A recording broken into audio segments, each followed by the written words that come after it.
So right now in theaters, there is the very first solo Flash film ever made. Worlds Collide. Worlds Collide. The first movie that's ever featured the Flash as the main character. Well, kind of. Really? Batman's kind of the main character in this one. Oh, really? Steals the show, let's just say. I won't comment on the movie. Oh, yeah. You're going to leave out your review for now? I'm going to leave my review out. Mm-hmm. We're going to look at the top 10 Flash villains, none of which appear in the movie, because in the Flash movie, who's the best villain to have? It would probably be a Batman villain. Let's put the joke. Wait, no, he's not in it. No! I would have voted for either Reverse Flash. He's not in it. Or Grodd. He's not in it. A film version of Grodd. So who are you going to make in your first solo Flash movie your villain? General Zod. Superman villain. I don't know who thought that was a good idea. Yeah, what are you going to do? Complain. Well, what's interesting, too, is and odd about that is that the Flash has the most interesting rogues gallery next to Batman. Right? He has my rogues gallery. Other than shirt. Batman, absolutely. He has the most interesting I would group even of villains. say that if you were ranking superheroes based on their rogues gallery, it would be Batman 1, Spider-Man 2, The Flash 3. I wasn't even thinking Marvel. I mean, Spider-Man has a great villains, yes, Spider-Man and Batman villains. Definitely 1 and 2. No, you can't debate it. Yeah. And I would say The Flash 3. Yeah, Superman's sure. isn't that great. He's got some really good villains, but as a whole, his villains aren't. No, like if you get past 3, it's hard to come up with good villains for Superman. Yeah, it Luthor really is. 1, Doomsday, Brainiac, General Zod, Parasite. That would be your top 5. That's exactly. I would have had Parasite. Yeah, probably 3. But other than that, it gets a little sketchy. Yeah, the Flash rogues are matched very well. Each of them match differently with the Flash, and they're interesting characters. Yes, they're interesting people. Yes, like you feel like they're real people. Yes, there's interesting stories behind them. Yes, and they're not just portrayed as your generic supervillain. Exactly. Yeah. So let's get into it.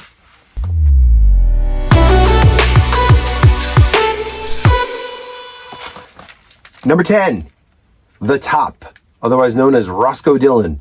The Top is a supervillain who possesses superhuman spinning abilities, granting him incredible speed and equilibrium. He can also induce dizziness in others. The Top made his first appearance in The Flash number 122 in 1961. That's my copy. I am only missing 3 copies of The Flash from the Silver Age all the way until today. 3 of them will come into play in this video, as a matter of fact. Very nice. This is the Top's first appearance. Number 9, the Pied Piper. Hartley Rathaway plays a big part in the show. Pied Piper is a reformed villain who started as a foe of the Flash before becoming a hero himself. He is a skilled musician who uses sonic technology as a weapon. Pied Piper made his first appearance in The Flash 106. The first one I'm missing from The Flash. Oh. I do not have 106. 106 actually is the first appearance of a lot of Flash characters. I have 105, but it's not here to be shown. It's framed somewhere, and I couldn't find it today for this video. But 106 is a very important key. Pied Piper, now his friend. Once his foe, now his friend. Nice. At number 8, we've got the Weather Wizard, also known as Mark Marden. Weather Wizard has the ability to control and manipulate weather patterns. He wields a wand that grants him control over the elements. Weather Wizard's first appearance was in The Flash number 110 in 1959. The second issue I am missing. You're missing both from 59. Yes. Yeah. 110 is an important issue because it's also the first appearance of Wally West. Oh. It is high up on my list. Anytime I see it, it's way out of price. For example, Flash 105, which is the first issue of the Flash's series, which is weird, right? It's not Flash number 1. Right. Flash's first ongoing series starts with Flash 105 because the original Golden Age Flashes series ended with 104. I bought that. They kept the legacy numbering back then? They kept the legacy numbering back then for a specific reason. The reason why is if they changed and started at 1 again and changed the title, they had to pay postage, like a new postage thing to mail them. Okay. So they saved money by just continuing the title. So a lot of titles back in the 50s That's interesting. continue numeric, like it might be the start of a new series, but it would be named after a previous series to save them money. Nice. That 110 it's high. The 105 I only paid $400 for, like 7 or 8 years ago. Not bad. I came across it in Scranton, Pennsylvania, and a guy had it for a very reasonable price. Number 7, Mirror Master. He's one of my favorites of he's- Flash villains. I like him. He's a great villain. Sam Scudder. Mirror Master is a skilled thief who uses mirrors and illusions to commit his crimes. He can travel through reflective surfaces, it's the mirror dimension, and manipulate reality with the mirror dimension. See, look at that. Mirror Master debuted in The Flash 105. That's the first 1959. appearance of Mirror Master and the first in the Flash's Silver Age series. I have it here somewhere. It's framed. Great villain. He is. And, Grant Morrison, when he wrote The Flash, he did some really cool things with Mirror Master. The whole idea of manipulating reality. Right. Like that, very, very much fell into his wheelhouse. Just where we are now, we're at 7. All 4 of these villains that we mentioned, the Top, Pied Piper, Wizard, Mirror Master, are all part of the Rogues, which is a group that comes together to fight the Flash sometimes. Right. They're like the Justice League of villains. Yeah, that's a good way to look at it. Yeah. At number 6, we've got Heatwave. Mick Rory. Heatwave is a member of the Rogues and a pyromaniac obsessed with fire. He has a gun that allows him to control and create flames, and he first appeared in The Flash 140 in 1963. There you go. He teams up with Captain Cold in this issue. Heatwave has been an important part of the DC television universe. He's one of the Legends of Tomorrow, so he's no longer a villain. He's now a hero in the TV universe. In the comics, he's still a villain.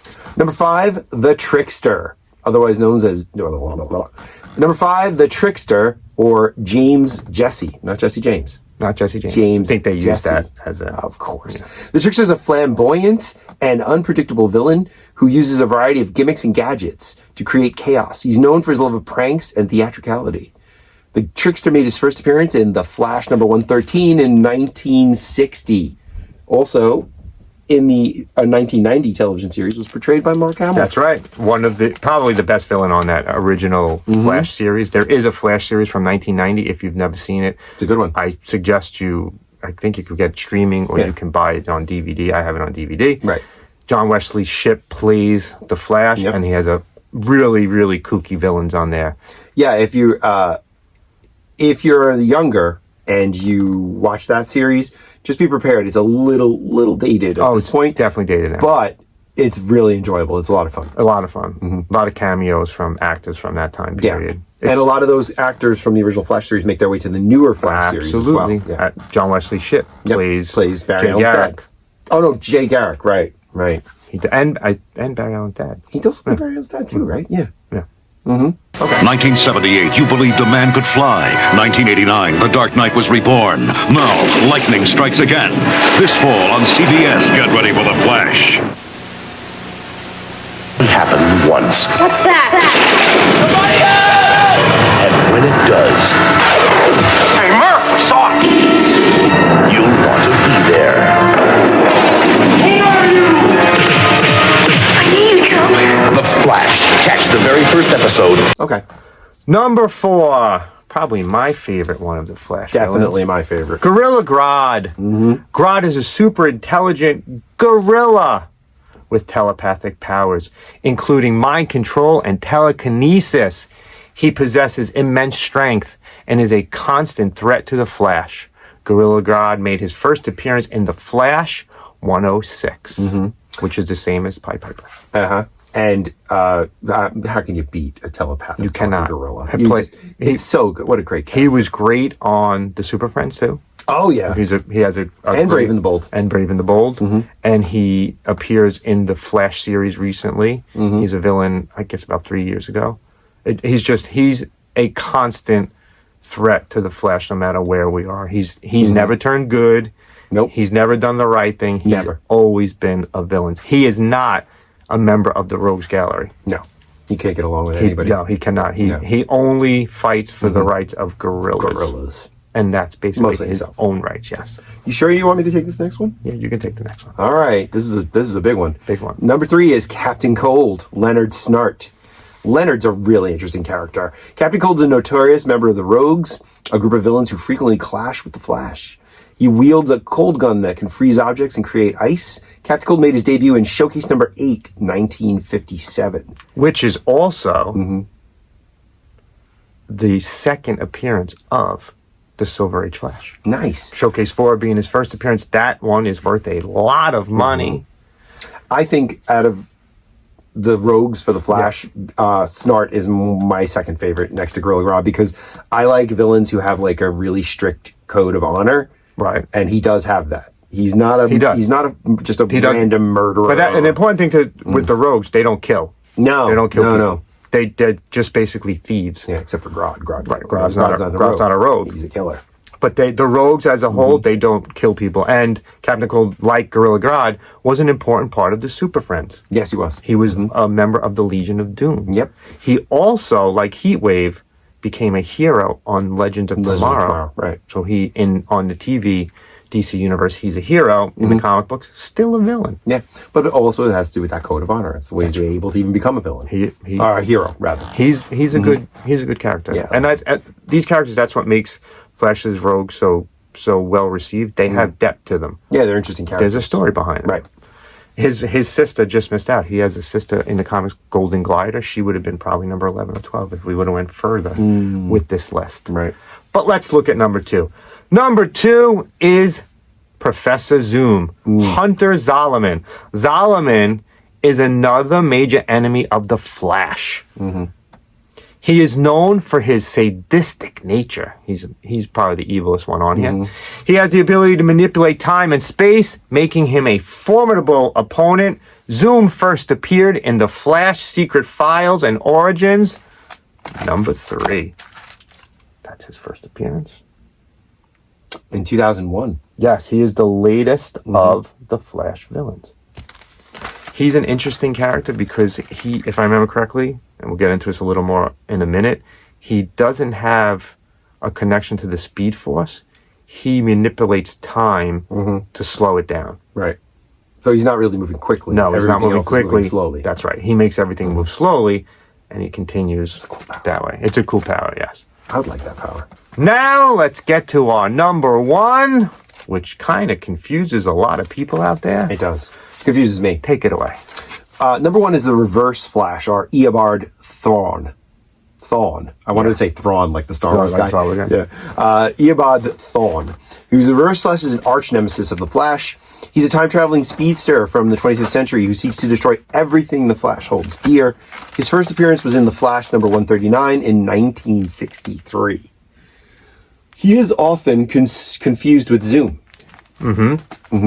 But the Reverse Flash and Zoom are both prominent adversaries of Flash, but they have distinct characteristics and origins. Here are the main differences between the two. Go ahead. Go. So the first big difference between Zoom and Reverse Flash is identity and motivation. Eobard Thawne, the Reverse Flash, is also known as Professor Zoom. Confusing. Very confusing. But he is a fanatically obsessed fan of the Flash. He idolizes him. He gains He's from the future. He's from the future. He's from the 25th century who comes back in time. Right. He gains a fixation on the Flash and then seeks to become his greatest enemy. He wants to wipe out everything the Flash has done and wipe the Flash from existence. So, Reverse Flash, Thawne, is from the future. Right. Zoom, Hunter Zolomon, also known as the Reverse Flash, is portrayed as Hunter Zolomon, a former FBI profiler. Unlike Thawne, Zolomon doesn't seek to replace the Flash or erase him. Instead, he believes that tragedy is the key to make the Flash a better hero. His motivation is to torment the Flash by subjecting him to personal tragedies, believing it will make him a better superhero in the future. That's really confusing. It's really confusing that both of them go by Zoom and Reverse It Flash. jumps back and forth. So that's why I figured as part of this discussion as the top 10 Flash villains, we needed to clear up why there was a Zoom.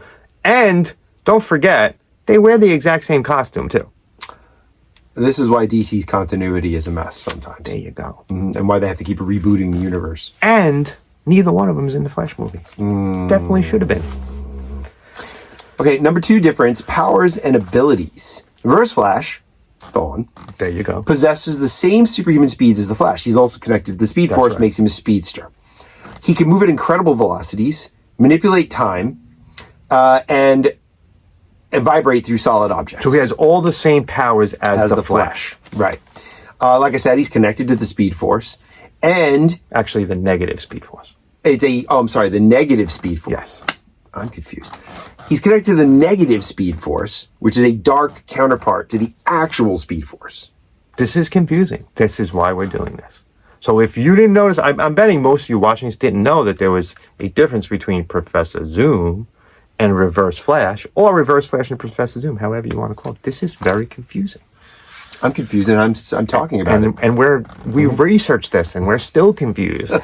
So let's review. His powers are the same as Reverse Flash. Right. Thawne has the same powers as the Flash. Yeah. Now let's talk about Zoom, who is Hunter Zolomon. His powers are based on speed, but they differ from Thawne's and from the Flash's abilities.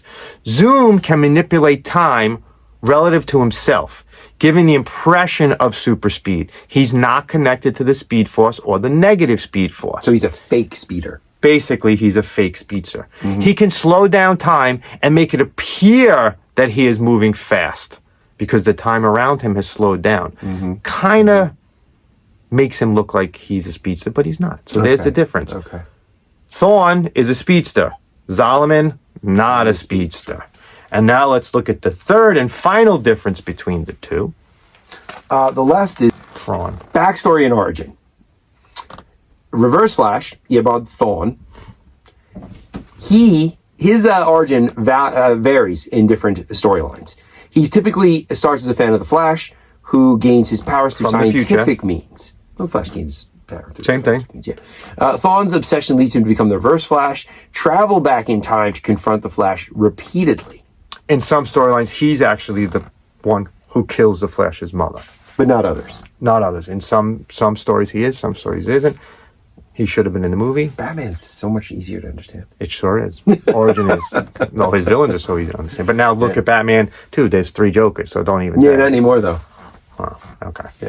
Not anymore for today. Tomorrow, Yeah, for probably. now. All right, now let's look at Zoom's Hunter Zolomon, his origin. His backstory involves a tragic incident where he was paralyzed from the waist down, seeking the Flash's help in an alternate history to prevent the event. He is denied. Flash won't help a crippled guy, which leads him to experiment with time travel technology. However, the experiment goes wrong, granting him his ability to manipulate time, not travel through time. And it drives him to become Zoom. So basically, if we really wrap it up, Reverse Flash is purely evil.